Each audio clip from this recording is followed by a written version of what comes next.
É um provocador, né? Pô, tem muita história da Tove, né? Assim, César Amâncio ainda é uma história viva, né? Conta que até mesmo dentro dessas alianças que tem hoje, no passado não tinha, né? Então tomou facada para conseguir botar a faixa no Mineirão. Teve a Batalha dos Bambus em 78 no Grêmio, né? Que é a data marcante que faz a Força Jovem virar a maior torcida das arquibancadas do Vasco. Então, assim, não, a história da facada na coxa no Mineirão, o César conta que era barbárie, assim, a torcida do Vasco tentou ocupar um espaço maior do que era o normal e foi garrafada, coisa de louco, assim. E hoje é a torcida que melhor recebe a torcida do Vasco, né? Ó, o Irlan entrou. Vamos lá, como que eu faço aqui? Cadê? Foi.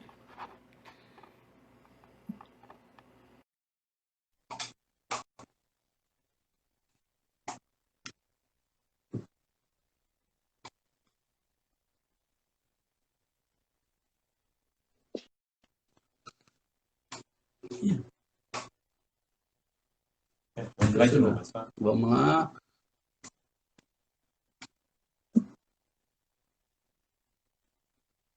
É aqui? Só voltar. É só adicionar.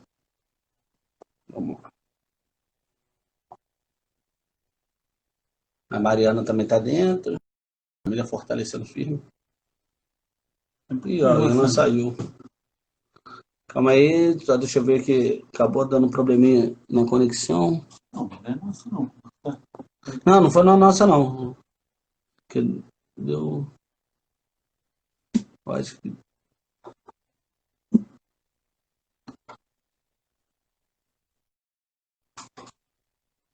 Vamos lá. Será que foi? Não.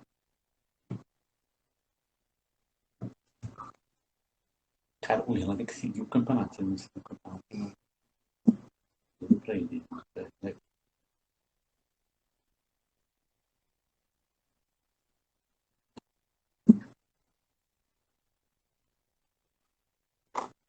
Deixa eu ver. Agora não tá aparecendo.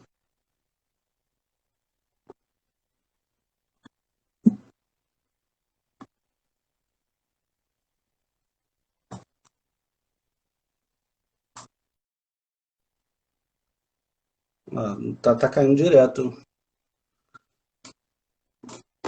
Irlan, tá caindo direto toda vez que eu te convido aqui para iniciar o bate-papo.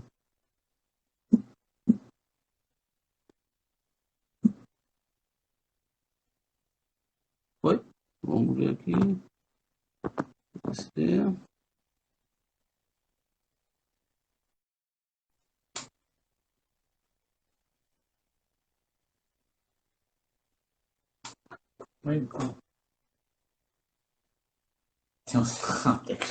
Tá dando erro no vídeo do Irlan.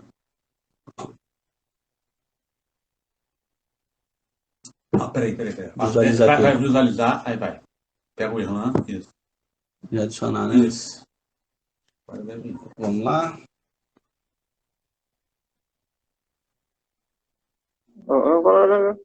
Aí, Agora foi. Aí. Antes tarde do que nunca. E aí, boa noite.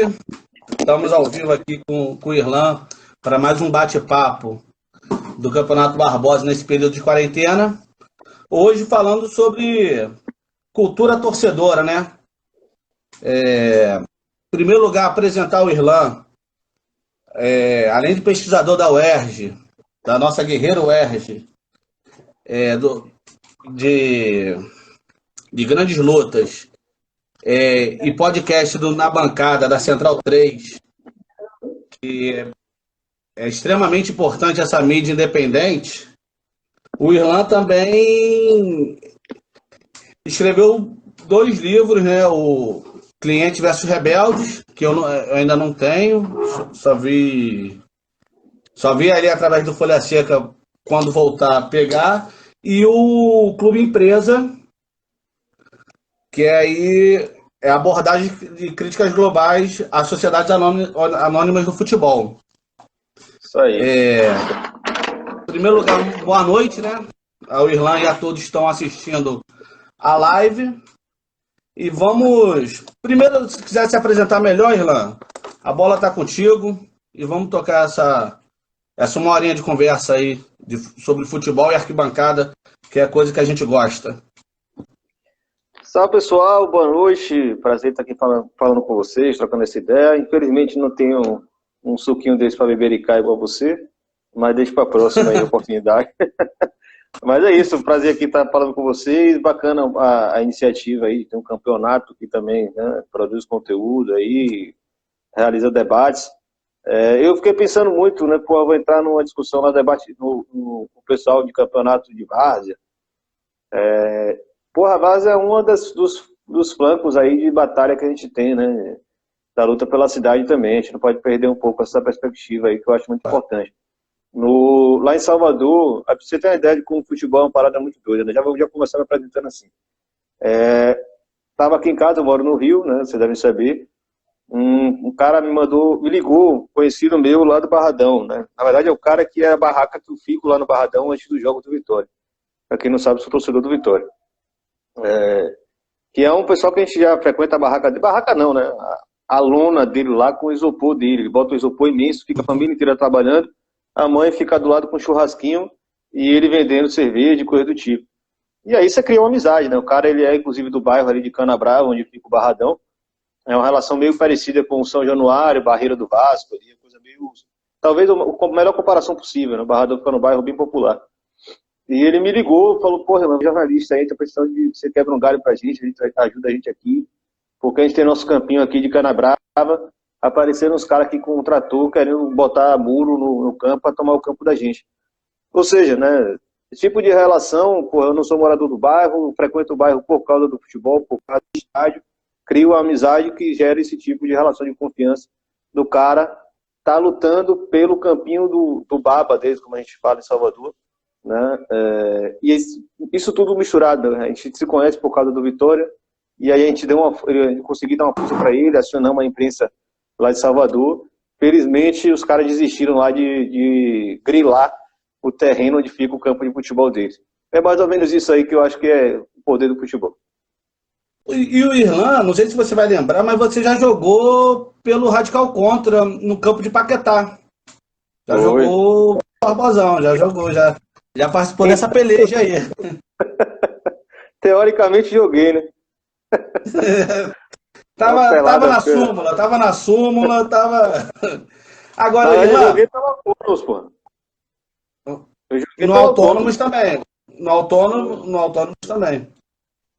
Agora, o Irlan, uma coisa que, já começando a tocar a bola, eu tava lendo a tese de doutorado do Bernardo Buarque, que pega muito sobre essa questão de torcida, e aí ele até cita algumas figuras antes de virar torcida que já eram líderes, né? Que eram já tratados da forma que trata o torcedor organizado, né? Do cara tentar ser sócio e não conseguir, já era uma coisa... A gente sempre teve essa barreira muito forte. Teve um primeiro momento de torcida, que é a TUSP em São Paulo, a Charanga Rubro-Negra do Jaime, a TOV do Vasco, e entre outras.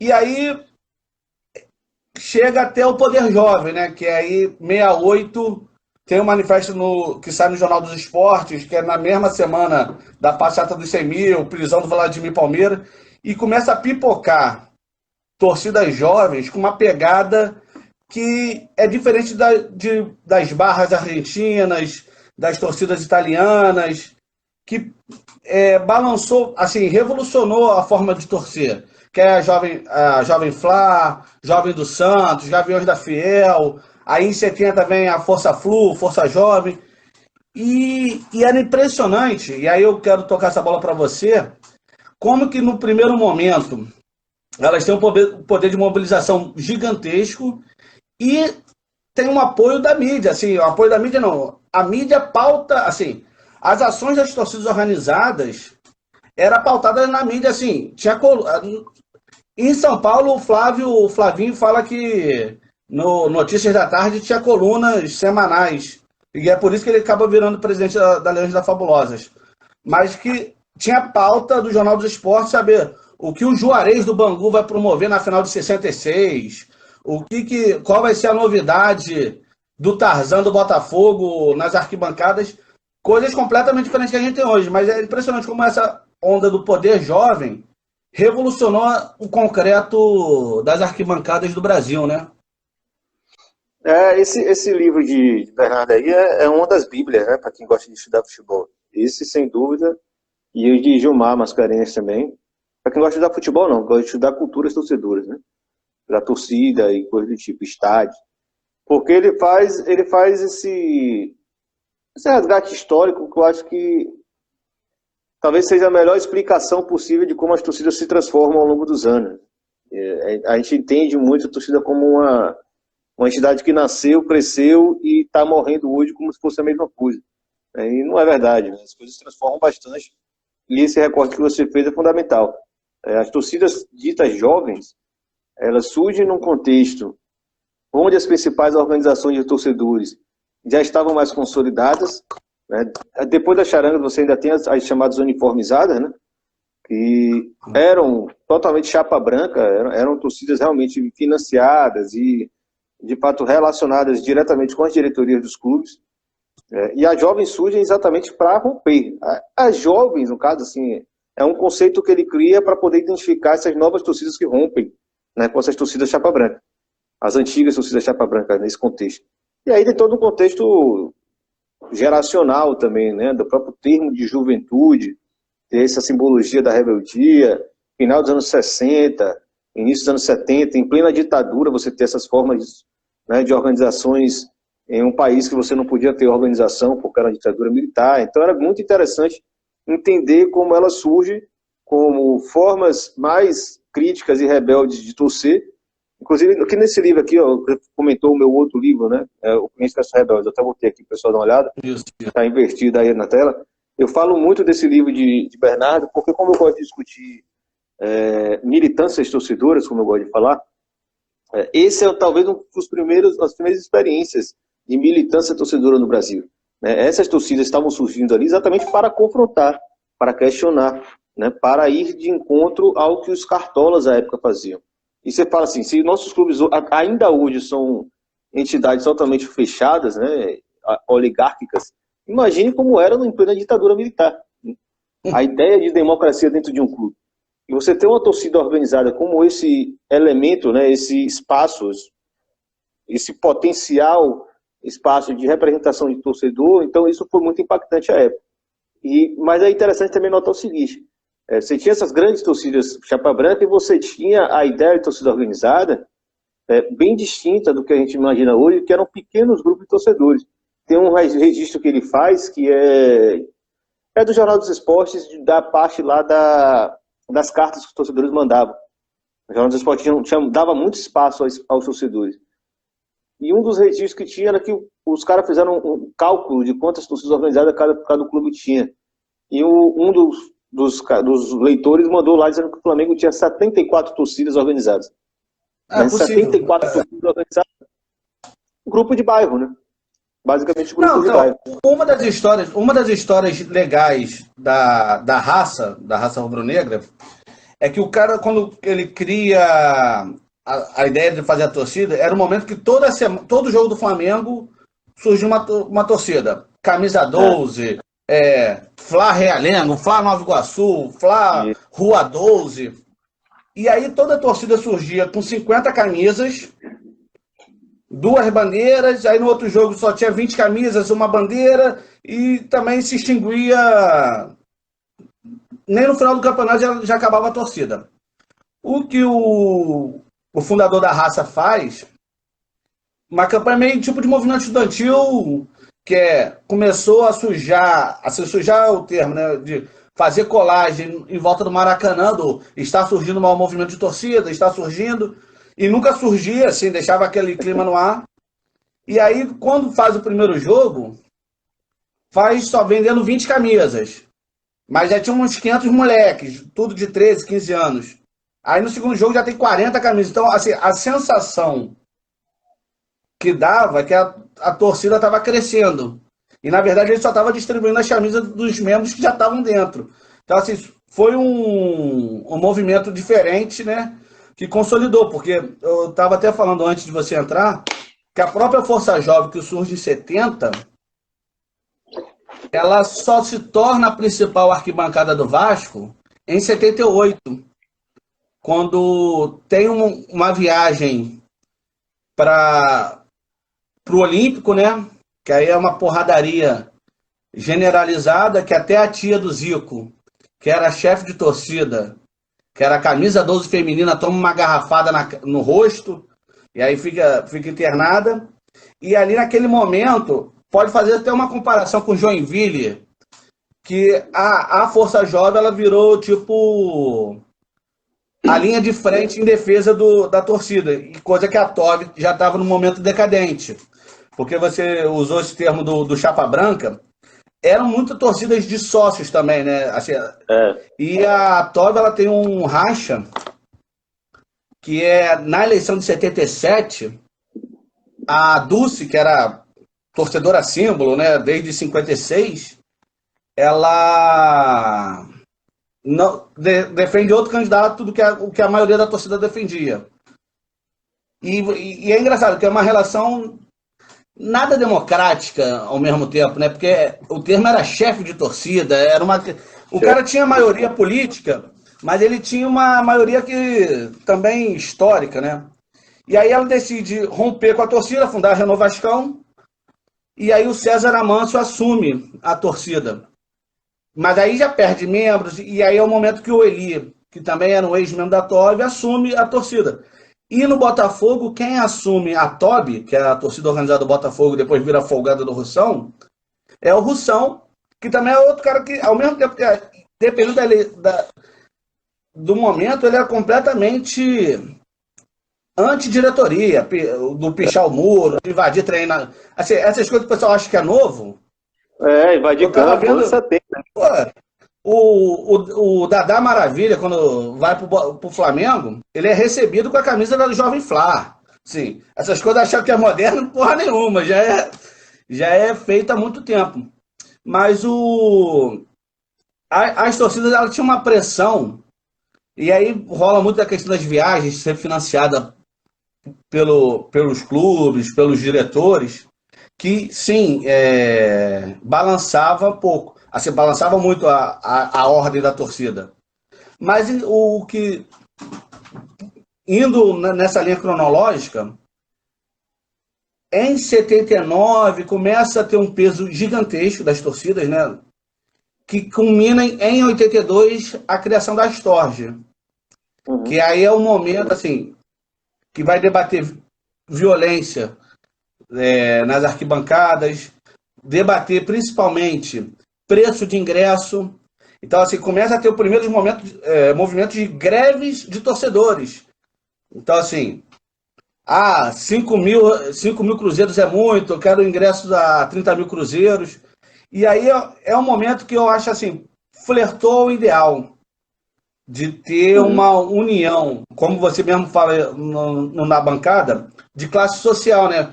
Porque o presidente da Fiel Tricolor, é o Sérgio, não vou lembrar o sobrenome dele, ele tinha sido proibido de ser sócio contribuinte, sócio proprietário do Fluminense, não foi aceito nos quadros por ser feirante.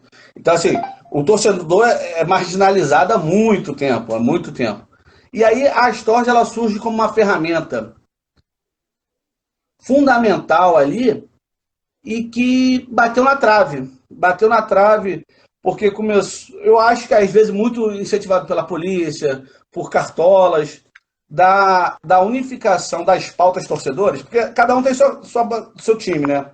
Da mesma maneira que eu sou Vasco, no Barbosão jogo no Soviet, o Laurino que está na live é flamenguista e está no Boêmios, mas tem pautas que unificam. Exemplo, você falou sobre o campo lá do Canabrava. O Sampaio, que é um dos campos que a gente joga bola aqui, que é da Suderge, é fundamental para a gente ter um acesso àquele campo barato. Então a gente, mesmo com toda a rivalidade, vai ter pautas que vão unificar.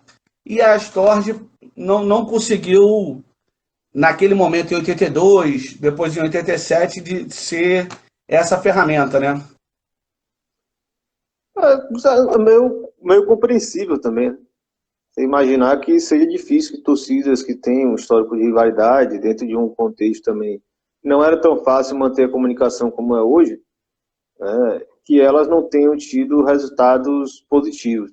Pelo menos a gente acha que não, né? Talvez tenha alguns resultados que a gente não sabe nem registrar e quantificar.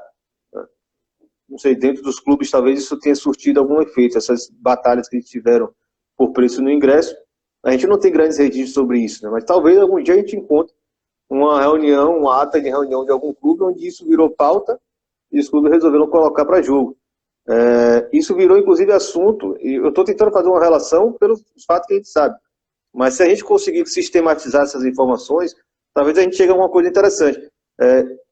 Na época que o Maracanã era público, Brizola, que tinha uma relação muito forte com as culturas populares, ele estabelecia uma espécie de subsídio para os ingressos, para garantir, inclusive, que a geral do Maracanã continuasse existindo, ou o acesso ao estádio continuasse existindo. Quem sabe se isso não foi o efeito dessa organização dos torcedores, sabe? É porque a gente realmente não tem registro disso, não tem essa sistematização do que foi feito nessa batalha desses torcedores. Mas, sem dúvida, você imaginar que foi talvez um embrião de uma forma organizativa, torcedores, é bem interessante de se pensar. E agora sim, é sempre importante lembrar, cada contexto tem a sua configuração e essas mudanças, né, esse encadeamento histórico deve ser percebido dentro de cada contexto, de cada transformação de um período para o outro.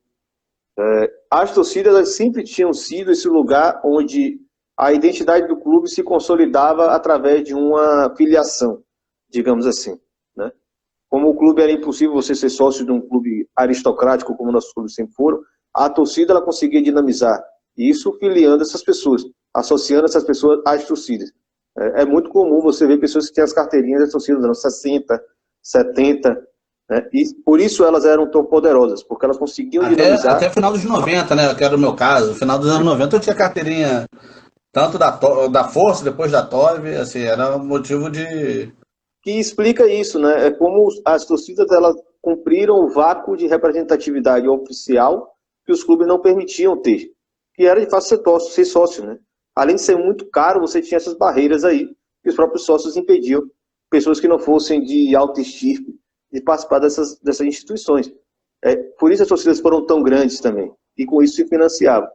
Isso era tão grande que no processo dos anos 90 de criminalização das torcidas organizadas, um dos principais pontos onde atacaram, Capês, né, que a gente conhece muito bem, Fernando Capês, que é deputado hoje, o promotor que atacou as torcidas organizadas em São Paulo, ele foi um dos impulsionadores da ideia de sócio-torcedor, porque o sócio-torcedor seria um dos melhores instrumentos que eles teriam em mãos de esvaziar as torcidas organizadas exatamente desse poder que ela tinha de representação. O sócio-torcedor surge com esse princípio. Não, claro.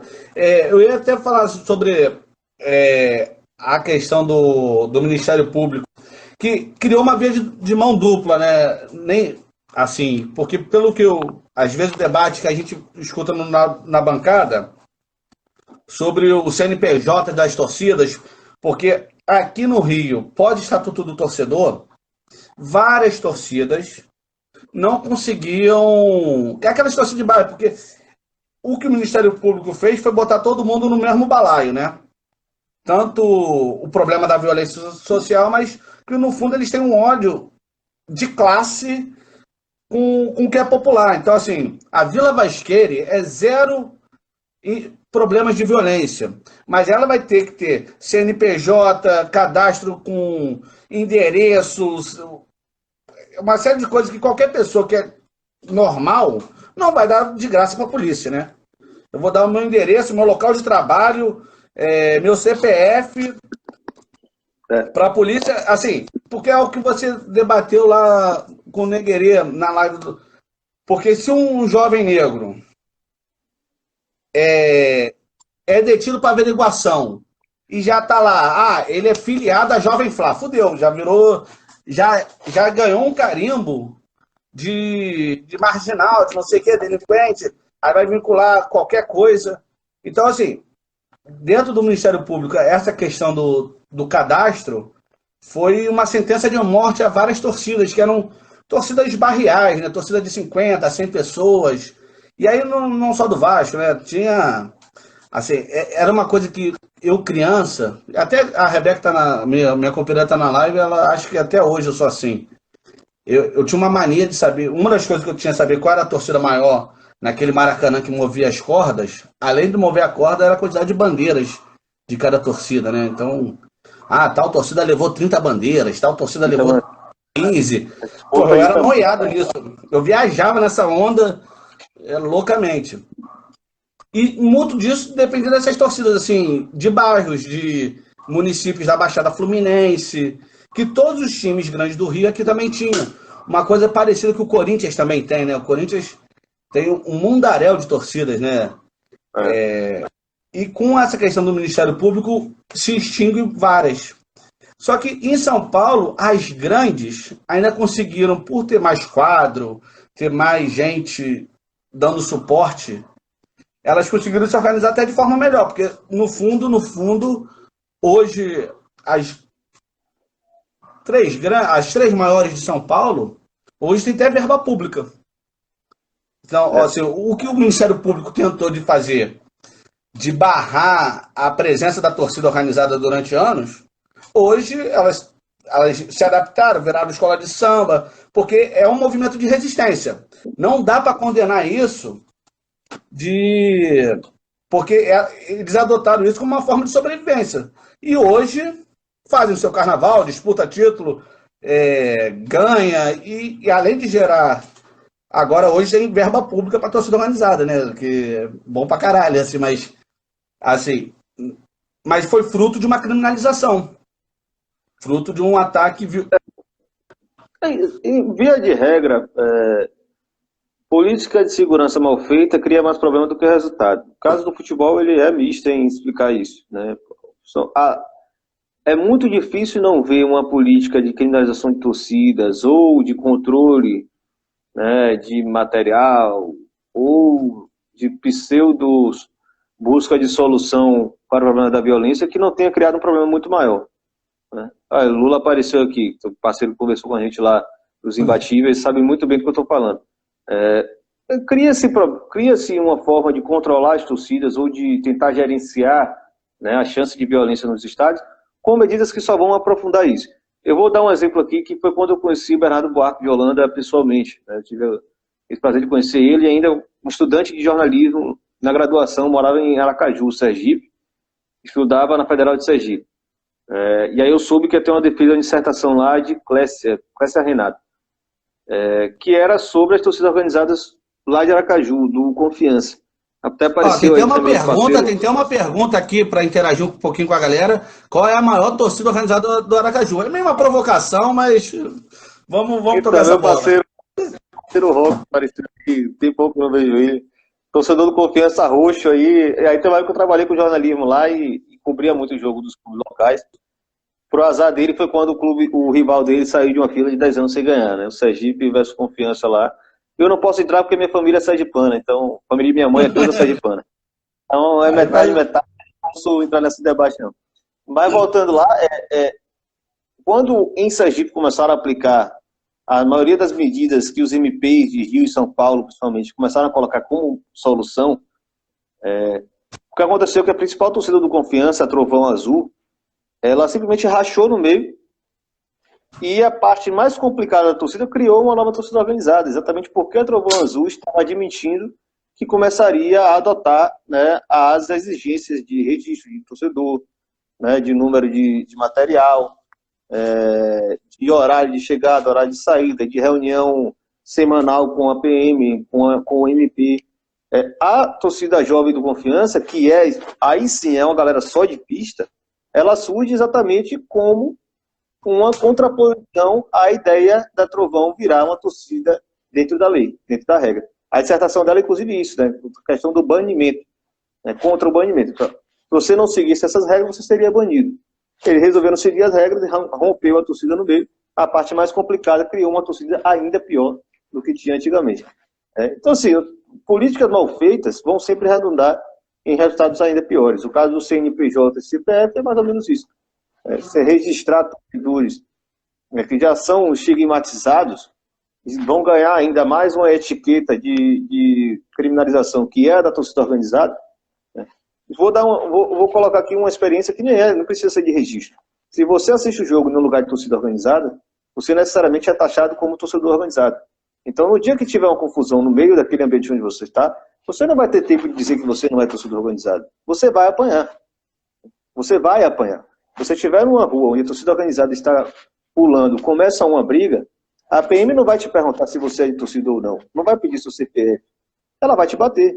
Né? Isso já aconteceu com todo mundo aqui que frequenta o estádio. É mais ou menos isso que é a lógica de combate à violência nos estádios. Não tem nenhum tipo de inteligência. É basicamente a repressão pela repressão. Não, e outra coisa que é da repressão pela repressão, que, pela minha experiência do Rio, eu sempre fui um cara muito preso ao Rio de Janeiro, né? Assim, viajei atrás do jogo do Vasco aí pro Brasil afora, mas de convívio com outros organizados eu tive muito pouco, né? Tive com alguma galera da Gaviões, um ou outro da Galocura, mas eu sempre fui muito convívio com os camaradas aqui do Rio. Uma das coisas que foi, tipo, também outra sentença de morte foi, vamos dizer, São Januário. Eu cheguei a comentar isso em particular contigo, que foi o seguinte: as torcidas tinham uma forma de financiamento, além da questão do ingresso à meia entrada que o clube dava, chegou até da meia, isso era uma forma de financiamento para você conseguir viajar, né? Então, eu não acho isso errado, eu acho que se tiver claro, se for o início do Bandeira tentou fazer o sócio corporativo, o torcedor que era um sócio pensando nas torcidas organizadas. Mas assim, no Vasco, as torcidas tinham salas em São Januário. Então, assim, a Tove vendia refrigerante, vendia cerveja, a Renovação vendia um misto quente que era famosíssimo, a Pequenos Vascaínos vendia coxinha de galinha, vendia cerveja. Isso era uma forma de você financiar, porque um bandeirão é uma fortuna. Aquela cascata que a Força Jovem fazia, ou que outras torcidas, aquela festa que o Fluminense fez na final da Libertadores, para não só ficar preso no Vasco. Aquilo é uma fortuna. O pessoal fala assim, e depois a TV utiliza isso como propaganda do campeonato, assim, vai começar a Libertadores da América, a maior festa popular do mundo. Aí pega o mosaico que a torcida do Fluminense fez com pisca-pisca. Mas ninguém sabe que aquilo custou 180 mil reais. E de onde vai esses 180 mil reais? O cara já paga sócio torcedor, o cara já paga viagem, paga. Então, assim, tem que sair do financiamento. E melhor que seja vendendo coxinha de galinha, cerveja, refrigerante, do que em outras fontes. E aí o BEP, o 2º Batalhão de Choque de São Paulo, eles atuam fortemente para acabar com isso, porque eles têm ojeriza, porque o problema não é só a briga, porque assim, o que eu acho, a briga tinha aqui no Rio de Janeiro nos anos 90, era briga de baile funk, era briga de torcida organizada, era briga de linha de ônibus. Então assim, a sociedade estava violenta. E a torcida organizada virou a bola da vez durante muito tempo. E aí, eu cresci em escola, eu cresci estudante de escola particular nos anos 90. Era briga toda semana. Isso era bem do contexto histórico. Escola particular, não estou falando de quebrada, de favela. Escola particular, classe média de Salvador. Era briga todo fim de semana entre escolas. Sabe? Isso era próprio daquele período. todo mundo tinha uma camisa, um boné ou um caderno da Bad Boy. A imagem porra, a idolatria da molecada pelo MMA, que na época era Pride, não era aqui no Rio, não sei se o Ernesto está na live, aqui no Rio tinha a questão de academias, que o Tijuca Tênis Clube, que era o clube que tinha os campeonatos de jiu-jitsu, teve um período que nenhuma etapa do estadual terminava, porque tudo virava motivo. Não, uma vez eu fui jogar pelo time da escola num outro colégio, que era de um bairro bem diferente, não tinha nem muito contato, era Pituba, Ponta Graça. Porra, a gente teve que sair de lá com segurança da escola escoltando a gente, não a gente ia apanhar. Anos 90, começo dos anos 2000, essa ideia do confronto físico, da luta, da briga, estava espalhada por todas as formas de vida da juventude da época, né? Até hoje tem baile de corredor, né? Porque não existiria torcida organizada para trocar tapa, né? Então, assim, eu estava até falando esses dias, porra, se você chegar em Salvador, quem já é acostumado com festa em Salvador, festa de largo, festas populares, shows, roda de capoeira, essa lógica da briga, ela está presente desde sempre.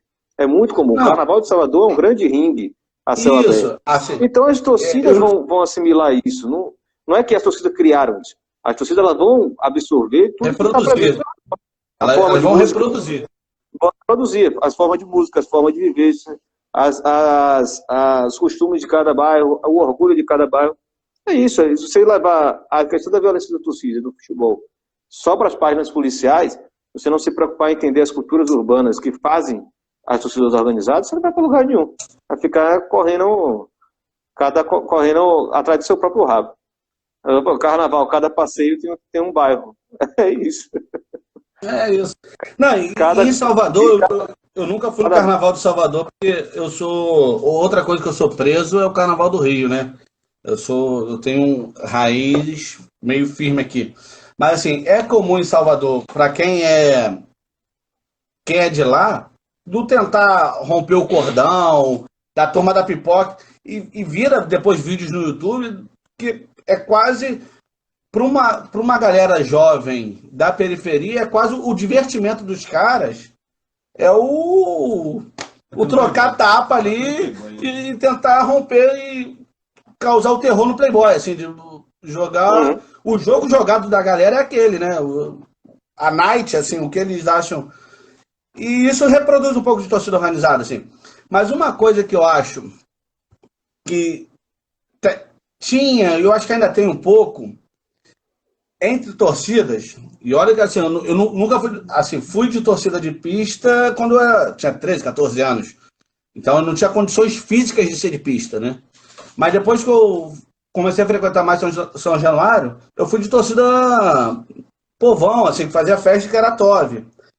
E assim tinha Bota Chopp, assim tinha a Fiel Tricolor. Então, assim, isso não era problema nem entre outras torcidas, assim, não tinha histórico vamos dizer, a Fúria Jovem do Botafogo deu um calor na Tulipas Vascaínas. Não estava nesse radar. Sim, você pode reclamar até que algumas torcidas não tem código, mas esse código todo mundo segue. Né? Ninguém pega material de torcida que não é de pista. Torcida povão. E aí, quando o Ministério Público faz as ações dos anos 90, que a coroa é o Estatuto do Torcedor, que vende a falácia que agora todo mundo vai ter direito a um Estado de cliente, de respeito, de PROCON, a porra toda, botou tudo no mesmo balaio de gato. Assim, o Guilherme, se quiser levar aquelas bandeiras que levavam nos anos 70, que nem todas as bandeiras eram de torcida, eram pessoas populares que levavam bandeira. Hoje, para você levar uma bandeira acima de 1 por 1, você tem que ser cadastrado, tem que ter CNPJ, a porra toda.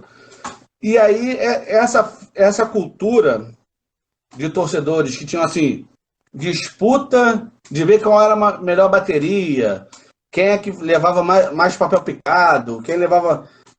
Porque isso, voltando ali, na Astorg, uma das pautas, além da diminuição do preço do ingresso, era a volta do concurso de torcida, que tinha acabado em 73.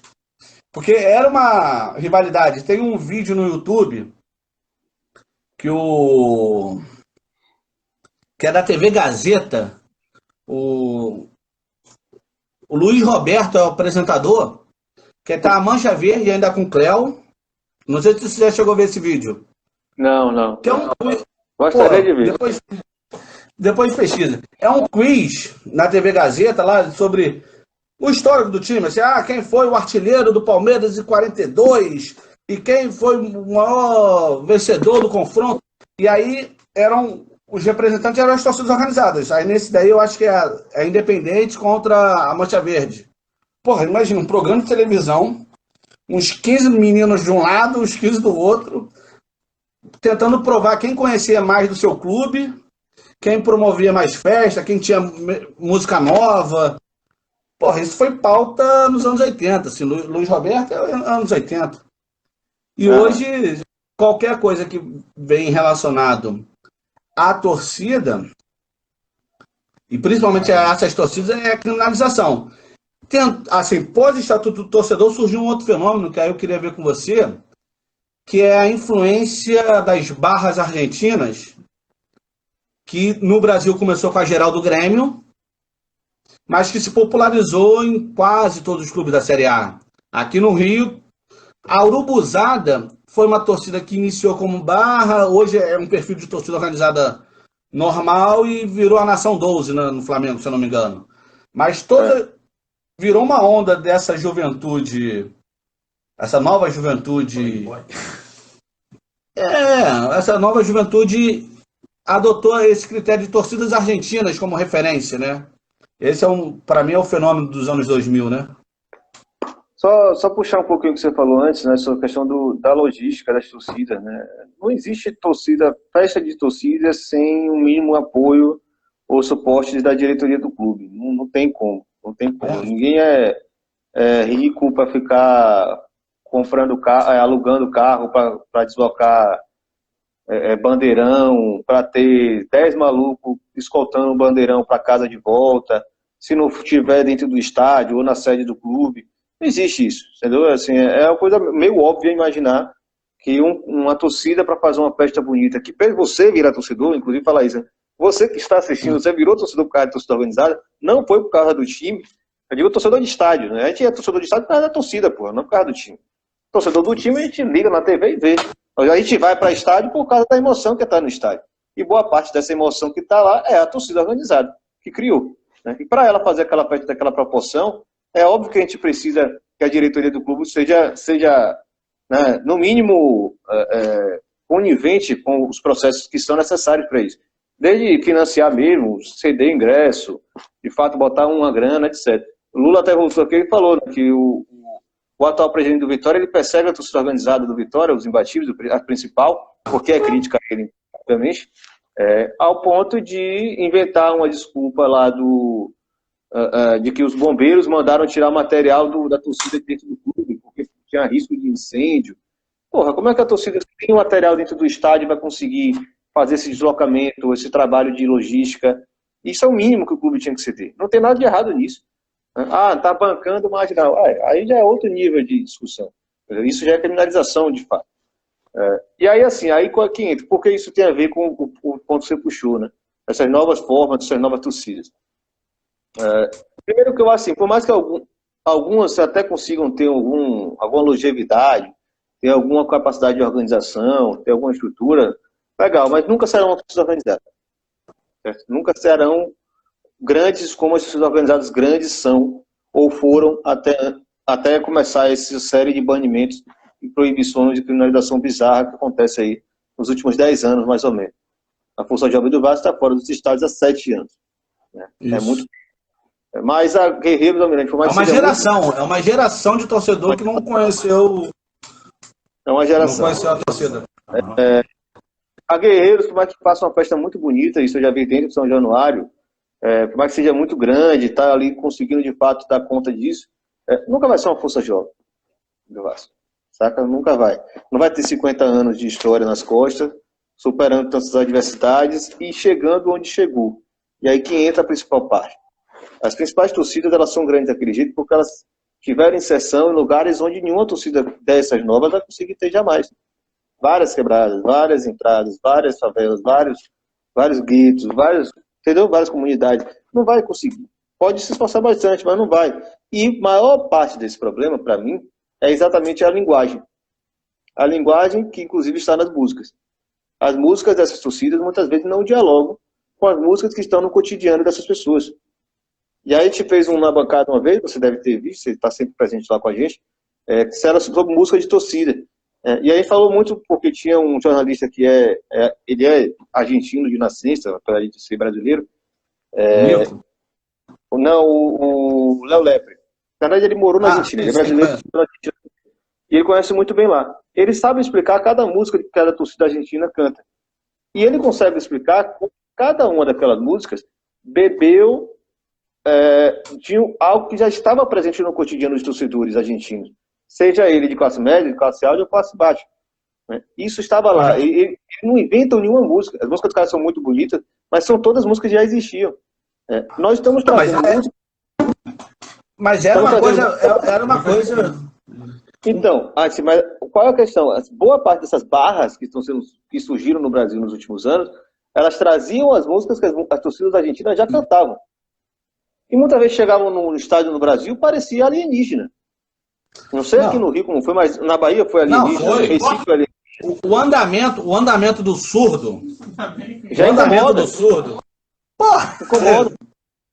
Então, assim, o maior problema não é querer ou não querer, ou ter estrutura ou não ter estrutura. Para elas, é a linguagem. Eles não vão atingir o público que as torcidas organizadas já atingiram com a linguagem que vocês estão usando. Muitas se transformaram, começaram a mudar suas músicas, trazer mais do contexto brasileiro, começaram aí, de fato, a se solidificar na arquibancada.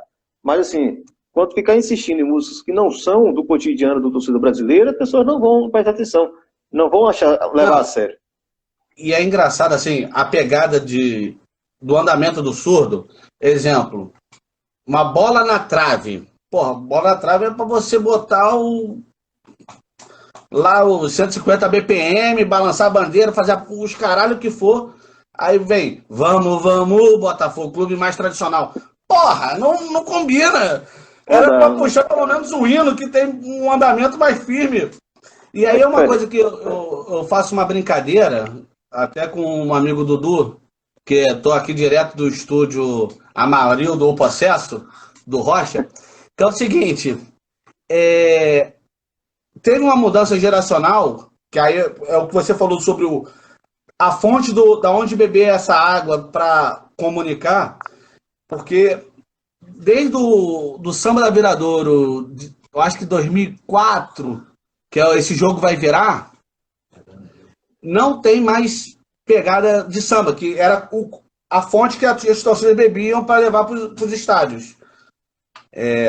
Todos os times grandes tinham sambas enredos, ou cantava o samba enredo ou cantava adaptado. Virou o funk. Porque a favela, assim, o samba enredo de escola de samba, ele perde popularidade. Assim, e aí é o que você falou sobre... O samba perde espaço. Acho que as cidades mudam. Né? O fluxo populacional que atinge cidades grandes como o Rio de Janeiro e São Paulo, ele está vindo pessoas de outras realidades, de outros espaços. Né? Não só a questão da geração, mas também é um contingente populacional que tem outras raízes. Né? E vai encontrar no funk algo mais para ele. Eu acho que tem isso também. O samba não acho que ele perde território. Né? Os territórios surgem sem o samba, digamos assim. Aí assim, essa questão sobre o que você falou, assim, o que cada torcida já fez, assim, esse peso histórico tem um valor que eu, conversando com os velhinhos da TOV, tia Aida, o Davi, e aí conversando com outros da Fiel Tricolor, era impressionante que era assim, não, a gente fez uma caravana pequena de pelo menos 35 ônibus para ver o jogo em Belo Horizonte. Assim, A maior caravana da TOV foi 118 ônibus no Flamengo, no Vasco e Corinthians, no Parque Antártica, no Brasileiro. Assim, o volume de gente que essas torcidas já carregaram, pô, a maior caravana que eu fui foi 10 ônibus, assim. Assim, a ordem de grandeza que eles trabalhavam, e olha, e o ônibus que eu fui, já era ônibus nessa nova legalização aí, que era uma pessoa por cadeira, no máximo 45 pessoas. O que eles iam era loucura. Era ônibus com 60 moleques, os mais velhos sentados, os mais novos em pé. Era 118 ônibus, mas era gente pra caralho. Cara do bagageiro. Pô, tem um documentário que eu acho que foi uma galera do Na Bancada, não sei se foi da bancada ou do Ludopédio, que botou nas redes sociais, que é aquela final de 83, Flamengo e Santos, que aí o Flamengo sai, que assim, é um mundaréu de gente do Santos, eu acho que é uns 20 mil pessoas, só que, pô, a torcida do Flamengo vai 140 mil, 130, e aí tem um garotinho de 14 anos que dá uma entrevista, que o valor do ingresso era R$30 e o valor da caravana São Paulo-Rio, 20. Coisa que hoje é impossível, assim. Eu acho que rolou o financiamento do clube, porque o Santos seria o grande título pós-Pelé, mas assim, hoje, se algum clube fizer isso, dentro do Estatuto do Torcedor, o dirigente é preso. Ou responde processo. Hoje é crime. Hoje é crime você criar qualquer incentivo do seu torcedor se deslocar para um outro estado. Olha que absurdo. Assim, os ataques aos direitos dos trabalhadores, que reforma da Previdência, reforma trabalhista, o que teve do Estatuto do Torcedor foi um ataque aos direitos dos torcedores que hoje fica impossível. Aí até o pessoal fala assim, hoje a torcida se desloca mais de avião, porque hoje quem se desloca é 15 pessoas, 20. E aí a torcida que está no estádio visitante é mais a torcida local, assim. São os gremistas que moram em Goiás, os torcedores de Vitória que estão aqui no Rio, que é uma galera grande. Tem até o cara do Pelada de Esquerda, que... ele é Vitória, pô, mano. Então, mas tem um cara do Pelada de Esquerda, que é outro time que joga bola com a gente, que ele é torcedor do Vitória, Rafael, meu xará. Rafael, meu xará. Ele tem um bar lá que, então, assim, quando tem jogo do Vitória aqui, tem essa galera que comparece em peso. Assim, não tem mais essa massa. Oi? Sabia? Já comi muita água com ele já. Já virei muita noite lá na Lapa. Cara, gente boa. O Arthur também. Tem galera forte aí. A nossa várzea é grande. Nossa várzea é grande, porra.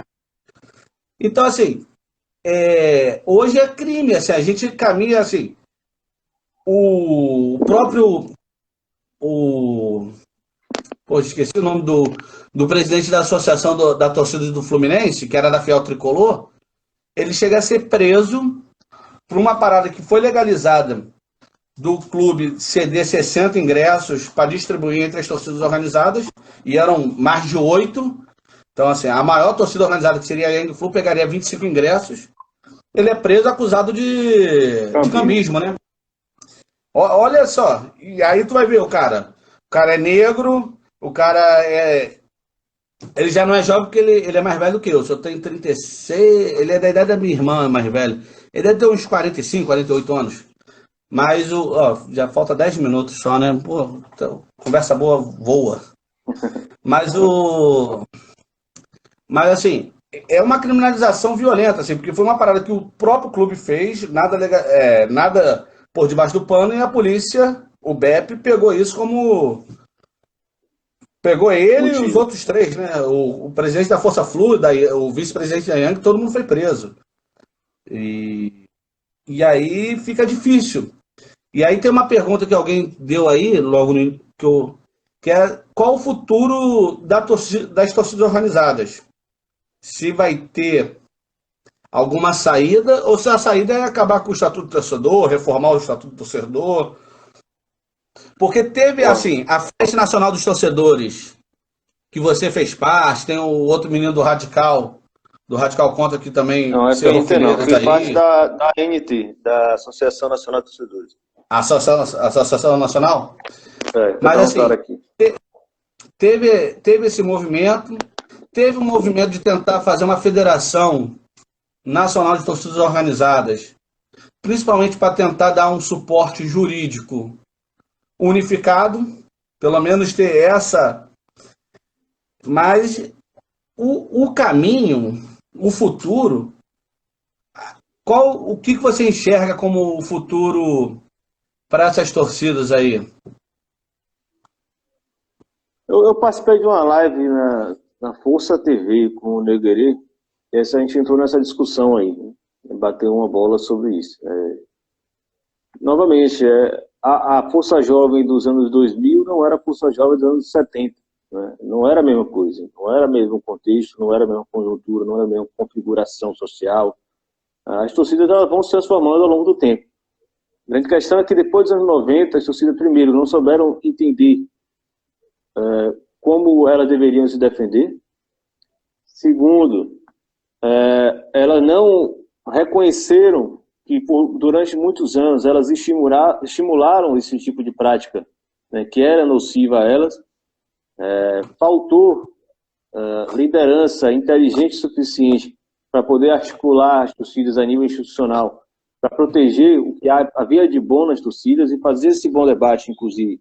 E hoje a gente já tem clareza, e as lideranças já têm clareza, pelo menos na Anatorg esse debate é bem avançado, dessa questão. Política mal pensada, mal criada, feita só para inglês ver, ela cria problemas muito mais do que ela soluciona. Né? Hoje a gente tem essa ideia de banimento das torcidas, vocês vão criar torcidas que não têm registro. Né? Os bondes vão continuar existindo. Quem quer criar problema, vai criar problema. Aqui no Rio já criou várias, assim, com as torcidas punidas. Sobra nada, e outras ali, corre e anda, né? Então, adjetivos não vão faltar para criar nomes. E outra, a grande questão não ninguém é Minority Report para impedir que as pessoas briguem. Quem quer brigar, vai brigar. A grande questão é não deixar que a briga contamine o ambiente dos estádios. Olha só, Irlan, vamos recomeçar, porque está faltando 25 segundos. Certo. Só para dar um final. Vamos lá, aí a gente faz aí, eu dou uma salvada aqui para ir para o YouTube depois. Beleza. Eu saio, como é? Espero. Não, eu vou finalizar aqui, peraí. Tá. Fala, galera. Devido a problemas técnicos da conexão do Irlan, a gente não pôde terminar o debate, principalmente sobre as perspectivas, né, sobre a questão da Anatorg, da questão da preservação da cultura torcedora, de outros debates que a gente ia fazer sobre torcida única, outras ações do Ministério Público. Mas agradeço aqui todos que ficaram nessa 1 hora com a gente. No final a gente acabou fazendo 2 conversas mais informais com a galera que estava no bate-papo. Então são outros 2 vídeos. Mas com o Irlan, lamentavelmente, devido à questão da conexão, a gente não conseguiu finalizar o debate, que era isso que eu já falei. Então, eu deixo o nosso muito obrigado, curta o vídeo, compartilhe nas redes sociais o Barbosão, a página do Soviet. Falou? E até a próxima aí. Obrigado.